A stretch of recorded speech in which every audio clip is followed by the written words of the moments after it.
मी मूळचा इतिहासाचा विद्यार्थी. पहिले 23 वर्ष कसबा पेठेच्या वाड्यामध्ये राहत असताना जमिनीचा संबंध आलेला, कारण जमिनीवरती घर, त्या व्यतिरिक्त जमिनी या विषयातलं काही कळत नव्हतं. पीएचडीचा अभ्यास करायला लागल्यानंतर माझ्या असं लक्षात आलं की जमीन हा विषय जोपर्यंत कळत नाही तोपर्यंत विनोबा तरी या प्रश्नाला का भेटले, ही स्वातंत्र्योत्तर भारतातली सगळ्यात मोठी अहिंसक तत्वज्ञान घेणारी चळवळ का उभी राहिली आणि ती चळवळ ओसरत का गेली याच्या कारणांचा शोध घ्यायला मी लागल्यानंतर जमीन प्रश्नाला भेटणं एक अत्यंत महत्वाची गरज होऊन बसली. आणि त्याच्यातूनच जोशी सरांचं जे काम आहे ते पुढे त्याचा सगळ्यात शेवटी उपयोग मी करणार आहे. हे सगळं चालू असताना कालची जी बातमी होती की 33% लोकांना घर नाही, ते बेघर आहेत. हे सगळे प्रश्न सोडवायचे कसे, तर उरलेले दोन्ही वक्ते हे वर्तमान प्रश्नावरती बोलणार आहे. मी इतिहासाचा प्राध्यापक असल्यामुळे मी अगदी 10 ते 12 मिनिटांमध्ये भूतकाळाविषयी बोलणार आहे. हा अभ्यास करत असताना माझ्या असं लक्षात आलं की विनोबांनी जो भूदानाचा प्रश्न त्या काळामध्ये हातामध्ये घेतलेला होता तो आजही कसा गैर लागू झालेला नाही. तर 5 जून 2011 ला सकाळमध्ये एक बातमी छापून होती. त्याचं शीर्षक असं होतं की केंद्रीय महाविद्यालयाची अंबाळवेमध्ये शिफारस झाली. रत्नागिरी जिल्ह्यामध्ये मंडणगडच्या त्या तालुक्यामध्ये अंबाळवे नावाचे गाव आहे. तिथं मुंबई विद्यापीठाच्या कुलगुरूंनी 7 सदस्यांची समिती नेमली आणि त्या 7 समितीच्या सदस्यांनी असं सांगितलं की इथं आपल्याला एक मॉडेल कॉलेज सुरू करता येईल. विद्यापीठाकडे सरकारी जमीन मिळण्याची शक्यता होती परंतु ती काही पुरेशी नव्हती. अशा वेळेला काय करायचा खूप मोठा प्रश्न निर्माण झाला. आणि आश्चर्याची गोष्ट म्हणजे आंबडवे आणि तिथंच शेजारी असणारं सावरी हे जे गाव आहे या दोन्ही गावांच्या हद्दीतच डॉक्टर आंबेडकरांचे नातलग असलेल्या सतपाल कुटुंबियांनी खासगी स्वतःची जमीन निशुल्क रूपामध्ये भूदान करण्याची तयारी दर्शविली आणि आता ती योजना हळूहळू पुढे चालते आहे. आता सगळ्यात महत्वाची गोष्ट अशी होती की जमिनीचे प्रश्न सोडविण्याचे 2 मार्गांनी प्रयत्न झाले. एक कायद्याने झाले, दुसरे कत्तलीने झाले.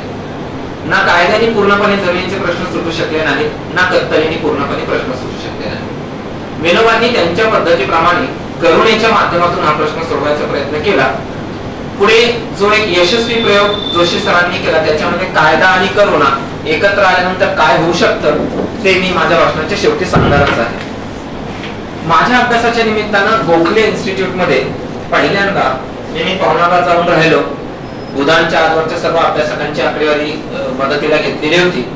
या विषयाचे एक वैशिष्ट्य असं होतं की या विषयावरती पीएचडी करणारा मीच पहिला विद्यार्थी असल्यामुळे अन्य कुठल्याही संशोधकाच्या पीएचडी मधल्या प्रबंधातलं काहीतरी वाङ्मय चौर्य करावं आणि मग ते आपल्याकडे कटपेस्ट करून वापरावं अशी संधी मला मिळणं भयंकर अवघड होतं.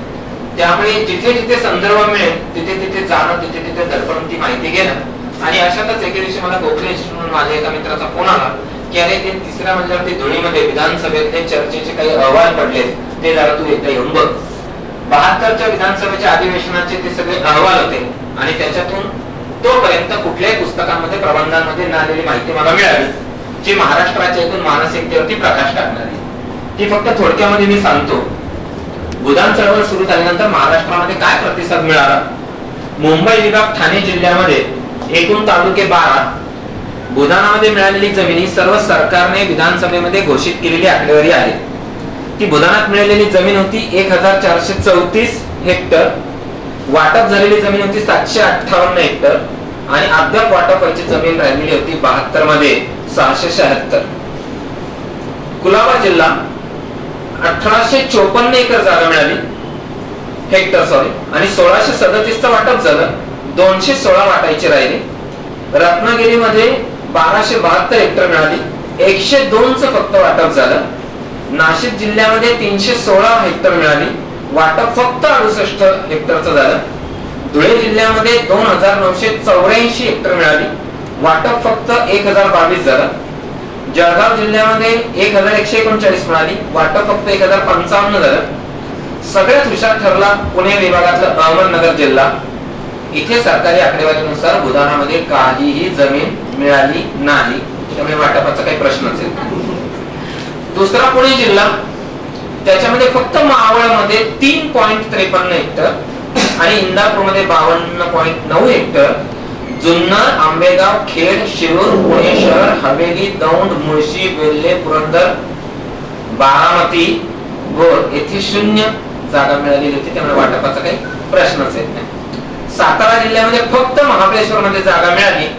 ती जागा कुठे गेलेली आहे याचे जर शोध करायला गेलं तर अनेकदा अत्यंत मनोरंजक माहिती आपल्या हातामध्ये पडू शकेल. खंडाळा, फलटण, वाई, जावळी, कोरेगाव, खटाव, मान, सातारा, पाटण, कराड इथे काहीही जागा मिळालेली नाही.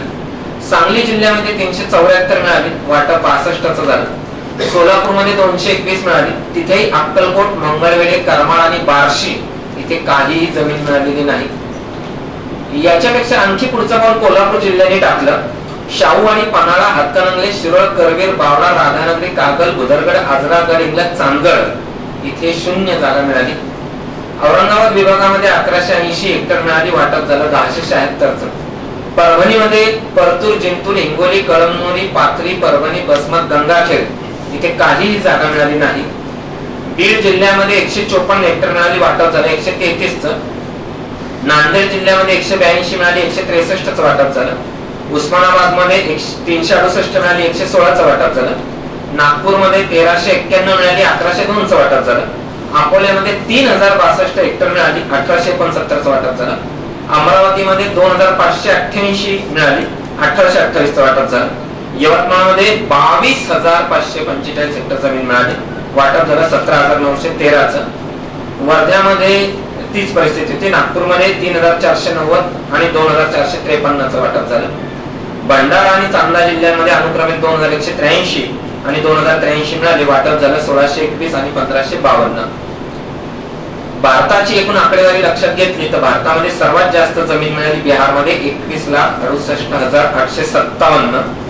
ही टाइम्स ऑफ इंडियाच्या डिरेक्ट इयरबुक मध्ये ही सगळी आकडेवारी सामील झालेली होती, समाविष्ट केलेली होती. माझ्या असं लक्षात येत गेलं की जमिनीचा प्रश्न, जमीन देणं, जमीन मिळविणं आणि जमीन ती वाटप करणं, कारण या सगळ्यामध्ये जमीन जी मिळायची ती सर्व जमीन विनोबांच्या नावे केली जायची आणि पुढे ती विधान समितीकडे वर्ग केले करून ती वाटप व्हायची. आता या सगळ्या 1951 ते 61 या सगळ्या काळाचा विचार केला तर 43 कोटी लोकसंख्या, 3 कोटी छोटे मोठे असणारे जमीन मालक, 6 लाख दानपत्र मिळाली, 42 लाख एकर दान प्राप्ती झाली. भूदान घेणारे लोक 2.5 लाख भूहीन होते. जेव्हा 1961 मध्ये भूमिहीन शेतमजुरांची संख्या जुळी 5 कोटी होती आणि वाटप 10 लाख एकरांचं झालं. 50 लाख लोकांशी संबंध आला आणि या जमिनीच्या प्रश्नांमधून विनोबा किती प्रश्नांशी भिडले तर भूदानामधून ज्या अनेक नव्या कल्पना पुढे आल्या, संपत्ती दान, सामूहिक पदयात्रा, जीवनदान, लोकसेवक, आदिवासी सेवा मंडळ, अखिल भारतीय सफाई मंडळ, चीन भारत मैत्री यात्रा, दाता संघ, विद्यादान, भूदान, म्हणजे अनेक शाळा कॉलेजेसना मैदाने नसतात त्याच्यासाठी विनोबांनी ती मिळवून दिली.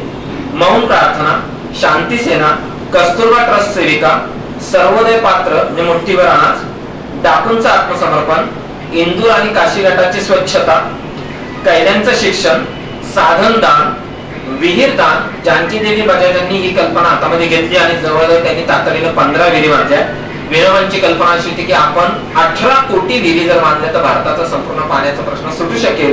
म्हणून त्यांनी सांगितलं होतं की प्रत्येकाने आपल्या लग्नाचा खर्च हा विहीर खणण्यासाठी जर दिला तर विहिरी खणता येतील. त्यानंतर स्त्रिया दागिने दान करत होत्या. जनतेच्या अदालत सुरू झाली. कॉलेजमधल्या रॅगिंगला विरोध करणं, व्यापाऱ्यांच्या भेसळीला विरोध करणं, अशा अनेक गोष्टी तिथे सुरू झाल्या. जमिनीचे जे तुकडे होते जे तसेच पडलेले होते, जे अत्यंत छोटे छोटे होते, त्याचं करायचं काय असे प्रश्न जेव्हा निर्माण झाले तेव्हा जमिनीच्या तुकड्यांचा वापर हा कंपोस्ट खताचे खड्डे, स्मशानासाठी असे करता येतील. आणि मग जेव्हा या प्रश्नाचा सर्वांगीण वेध घेत असताना माझ्या असं लक्षात आलं की आपण जर या जमिनीचा प्रश्न सोडवायचा असेल तर काय करावं लागेल. तर सरकारी नियम, कार्यकर्त्यांचा अभ्यास आणि या सगळ्या प्रश्नांची इच्छाशक्ती जर प्रश्न सोडवायचे असेल तर काय करायला पाहिजे. तर याचे एक उदाहरण जोशी सरांच्या संदर्भातलं सांगतो आणि थांबतो. 1996 मध्ये बारावकर मास्तर हे सतीश जोशी सरांना भेटले आणि त्यांनी असं सांगितलं की आम्हाला 78 मध्ये तहसील कचेरीवरती बोलवून असं सांगितलंय की जमीन वाटप तुम्हाला केलेली आहे. आज 17 वर्ष झाली आहे, आम्हाला जमीन काही मिळालेली नाही. हा जो जोशी सरांसमोर फेरफार आला त्या जमीन वाटपाचा दिनांक होता 21/5/1978. गावाचं नाव मेरगलवाडी, सज्जा दौंड, सर्वे क्रमांक 392. यातल्या 33 दुर्बल घटकांना वाटप केलेले हिस्से नंबर आणि त्यांची नावे असा भरभक्कम पुरावा होता. हे झाल्यानंतर जोशी सरांनी भुसकुटे सरांचं सहकार्य घेतलं आणि हे सगळं प्रकरण पुढे सुरू झालं. 8 भूमिहीन शेतमजूर आणि भूमिमुक्ती संघटनेचे 1400 कार्यकर्ते यांनी 3 जानेवारी 1996 ला पुण्याच्या जिल्हाधिकारी कचेरीवरती मोर्चा नेला. जिल्हाधिकाऱ्यांकडून कुठलाही प्रतिसाद मिळत नाही म्हणून 8 दिवस सलग बेमुदत उपोषण सुरू केलं. जिल्हाधिकाऱ्यांनी प्रश्न सोडवण्याचं तोंडी आश्वासन दिलं. मुख्यमंत्र्यांकडे लेखी निवेदन पाठवण्यात आलं.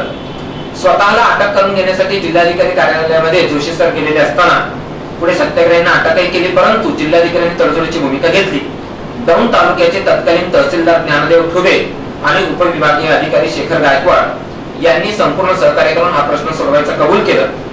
ठुबे, तहसीलदार आणि जोशी सर यांनी भूमिहीनांची भेट घेतली आणि 128 भूमिहीन कुटुंबियांना ही सुरुवातीला जी जमीन दाखवली ती चुना फुटलेली दाखवली होती. नंतर परत दुसरी जमीन दाखवण्यात आली.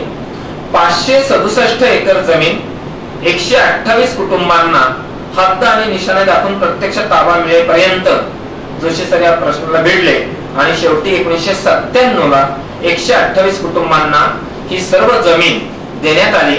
सगळ्यात महत्वाचं म्हणजे त्या भाऊसाहेब नगर मध्ये राहणारे फक्त 12 भूमिहीनांनाच हे माहित आहे की जमीन आपल्याला कोणामुळे मिळाली. ते या सगळ्या प्रक्रियेचे साक्षीदार होते. उर्वरित 116 कुटुंबियांना आज तागायत ही जमीन आपल्याला कोणामुळे मिळाली हे आज तागायत त्यांना माहित नाही. शासनाची इच्छाशक्ती, लोकांची चिकाटी आणि कायद्याचं सखोल ज्ञान एकत्र आलं तर काय होऊ शकतं हे त्याच्यातून जोशी सरांनी दाखवून दिलेलं आहे. खरं म्हणजे या पीएचडी करण्याच्या काळामध्ये माझ्या लक्षात आलं, विद्यापीठाला मी माझ्या वायवा झाल्यानंतर अशी विनंती केली होती